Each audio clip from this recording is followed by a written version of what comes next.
हो. मी एक परवा म्हणजे मागच्या वेळेस एकदा एक पेपरामध्ये एक छान एक लेख वाचला होता. त्याच्यात असं म्हटलं होतं की बाप जो आहे तो घराच्या पत्र्यासारखा असतो. आपलं ऊन वाऱ्यापासून संरक्षण करतो, पण लोक म्हणतात पत्रा फार आवाज करतो.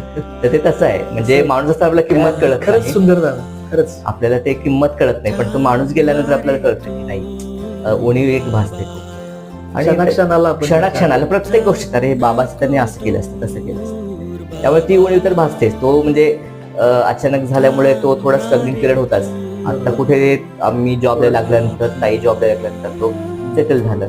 पण एक मानसिक दृष्ट्या पण झालं, थोडं खच्चीकरण झालेलं असतं. मग असं मग बघतच असायचं की बाबा कुठे आपल्याला काही थोडं ह्याच्यातनं रिकवर करता येईल का, काय करता येईल का. मग मित्रांच्या सोबत, मित्रांची संगत पण माझी तशी कमीच होती. म्हणजे जेवढे तेवढं थोडं बाहेर जाणं, किंवा मग आपल्या स्वतः एखाद्या छंदामध्ये आपण म्हणतो ना की वाहून